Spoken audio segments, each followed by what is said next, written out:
Okay, so NMR. Nuclear magnetic resonance spectroscopy. So I was just literally just reading through my booklet earlier just to get this right, because I usually get it wrong somewhere. I love it. It just says particles or nuclei possess a property physicists call spin, as if physicists are some sort of weird, unearthly beings. They are. Which they are. Yeah, let's face it. So the nuclei spin, and as they spin, that gives them a magnetic field. I think there's probably a hand gesture you can use, right?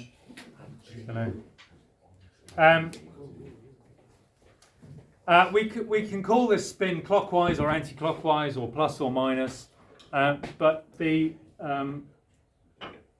going to focus on the magnetic field and literally call them up and down, or sometimes they're called spin up and spin down as the two different. We just have to know that they're opposites, and because we're talking about a magnet, you can imagine here we've got the North Pole facing upwards and here we've got the North Pole facing downwards. It doesn't have to be any more, you don't have to have any more knowledge than that. And in fact, all the questions on NMR are going to be focused on how it's done and what the spectra look like. You're not going to get questions about this.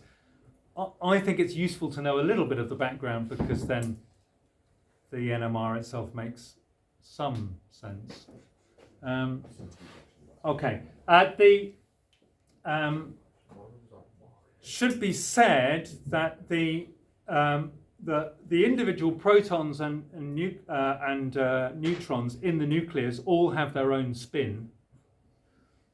So if you've got carbon, you've got 12 particles in there all spinning, and they tend to pair up. So the spin up and the spin down will pair up and therefore cancel each other out.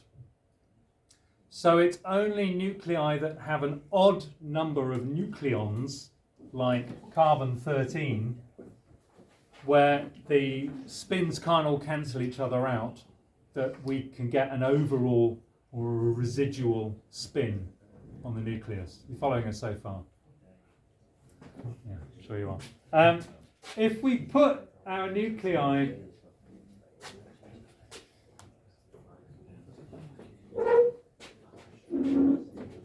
Alfie, stay with it. This is tricky. If we put our nuclei into our magnetic field, then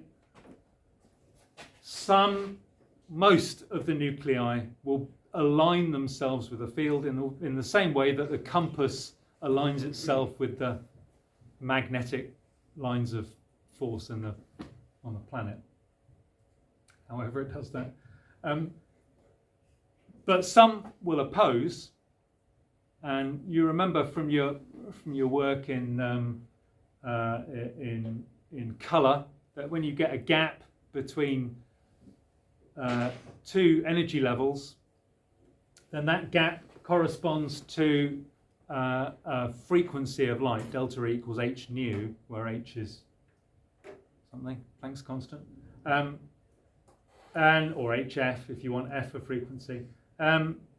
And in this case, the energy gap is in the radio frequency band of the spectrum. In other words, it's a very, very tiny gap because the frequency is very small. That's right, isn't it? Low frequency. That's right, low frequency, small amount of energy. Yeah, so radio waves are very low energy waves, aren't they? Okay, so all we need to do is blast radio frequency energy waves at our nuclei, and they will flip. They will gain energy and become opposed to the magnetic field. And then when we turn the radio off for a moment, they'll flip back, and as they flip back, they will give out a tiny little pulse in the radio frequency spectrum, which we can detect.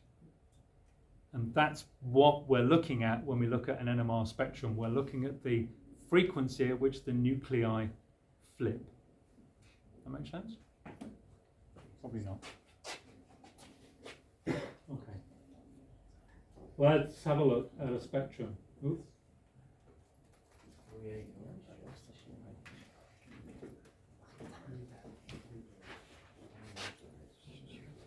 Oh, I can't see anything.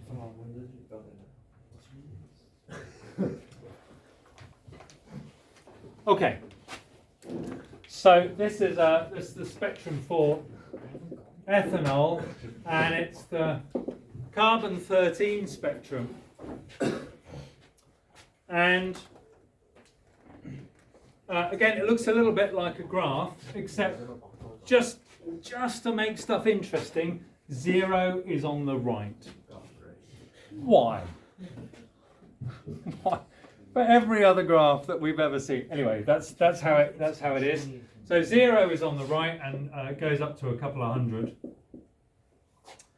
And for ethanol, we've got 2 carbons, one for the CH3 and one for the CH2, and so we see 2 peaks. So each of these peaks represents an absorption of the or an emission of the radio frequency waves. Doesn't matter which way you talk about it, but one of them is, we say, shifted to the left. So this is the chemical shift axis, the delta scale, and the unit is parts per million for reasons that I can't remember, but it's explained in the video. That's just what the unit is. All right. The important bit about the graph is that we get 2 peaks. Why do we get 2 peaks? Well, we get 2 peaks because the carbons are in different chemical environments.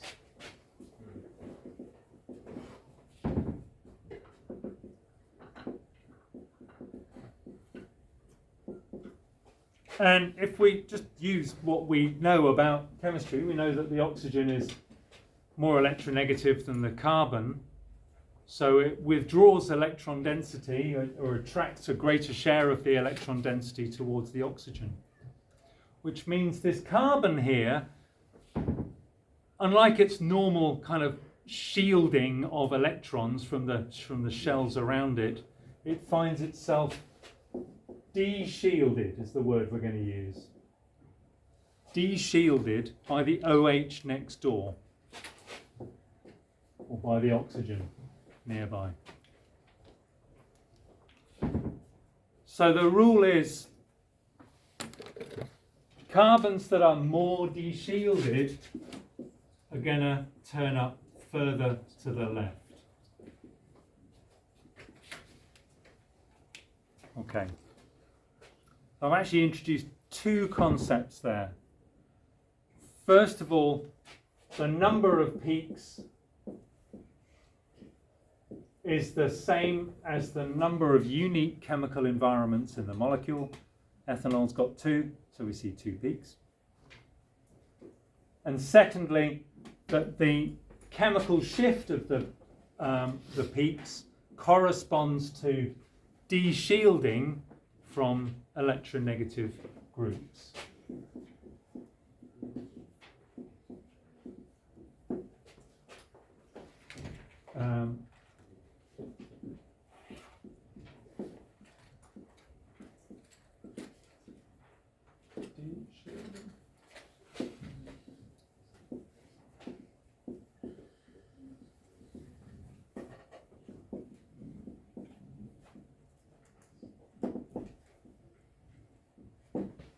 Okay.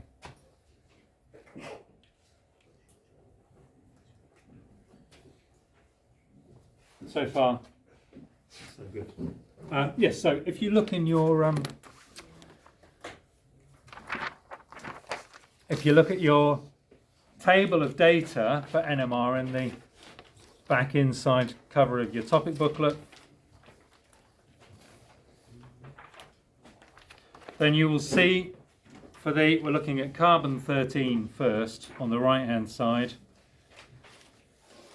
Ordinary carbons that are part of alkyl chains that don't have any kind of electronegative groups around.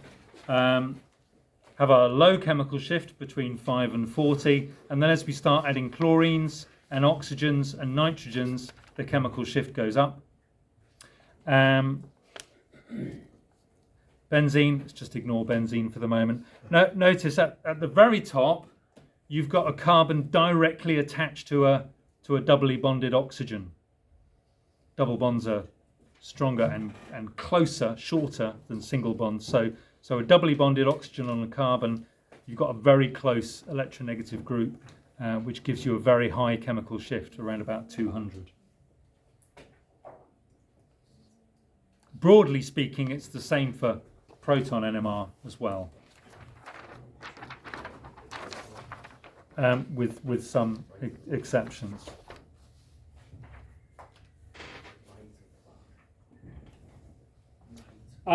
Okay, so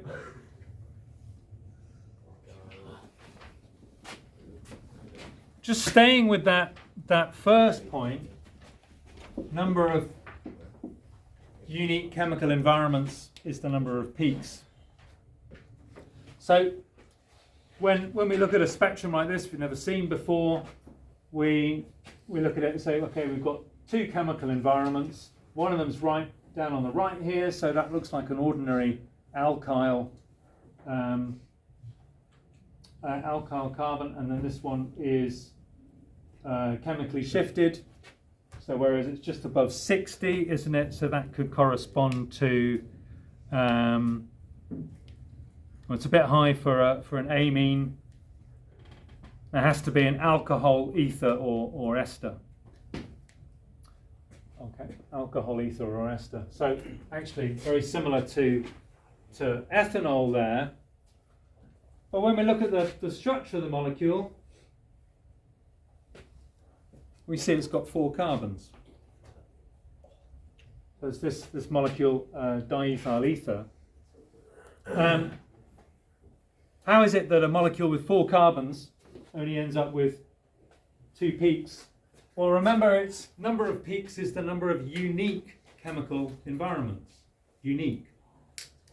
These carbons are not unique. They're the same as each other. Each carbon in this completely symmetrical molecule is the same as each other. So that's carbon 1, and then each methyl group on the end, or the CH3s on the end, are equal to each other as well, because there's a line of symmetry going through the molecule. So this is going to become one of the most important things when you're looking at a molecule, is there any symmetry in that molecule? A common one is when you've got a carbon with 2 methyl groups. It doesn't actually matter what's on the rest of the chain there. Those methyl groups there are in the same chemical environment. And if I had 3 methyl groups coming off that carbon, and they're all in the same chemical environment. Okay. So